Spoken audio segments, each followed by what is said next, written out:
Welcome back, everybody. Before the commercial break, I got ahead of myself. I teased ahead to 60 years of the Shiras Planetarium. That's still coming up this morning, but you'll have to stay tuned for about another 10 minutes or so. Right now, we're talking about upcoming volunteer opportunities with the UP Home Health and Hospice. So we have Leslie Parkkonen and Kori Bjorne joining us now for that conversation. So thanks a lot for being with us on quite a gloomy, rainy Monday morning. But you know, we're still here talking about what you're doing going into the springtime. I think it might be springtime. Jury's still out on that, but you're getting into a pretty busy time. I mean, you've got the Dancing with Our Stars coming up, so that's a pretty big event. So I guess just, you know, now mid-April, how are things going?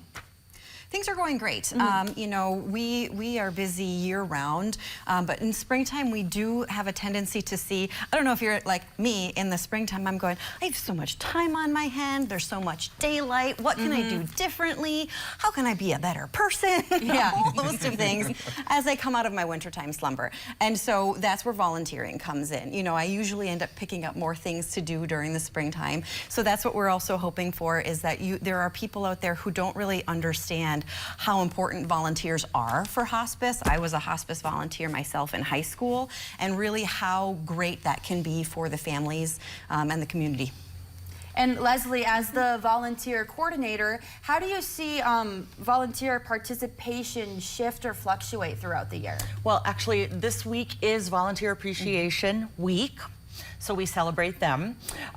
We have a lot of college students right now, so when they go home, we are in need of other people to come in and take on that role. Yeah, and what kind of roles, what are opportunities for volunteering are there within the hospice? Well, right now we are really looking for companion and vigil volunteers. So that is holding a hand, reading to our hospice patients, giving some respite care for some of our caregivers who are taking care of their loved ones. Is it hard to get volunteers to come and help out with you guys throughout the year, or whatever the case may be? Well, we have quarterly orientation. So May 17th is our next one, and that is really helpful. We've actually had quite a few people who come in and Yeah, and I think it's important. Some people get a little worried because they think to myself, oh, you know, this is hospice. But we always, one of the things we try to focus on more is that we let people know hospice is about living. It's not end-of-life care. So while vigil volunteers are important, a lot of the times our hospice volunteers are just sitting and visiting. You know, they're spending that good time. You have people who have a life-limiting diagnosis, but they're in our care for years. You know, you get to make a new friend. You get to hear new stories, and I think that's important. And then at the same time, you're allowing the family member maybe time to go out and get some of their chores done or go out and run some errands. So we always try to tell people it's not nearly as intimidating as you think, and you get really the opportunity to volunteer within your comfort level. And like I said, just hear new stories and get to know new people and work that around your schedule. It's really great.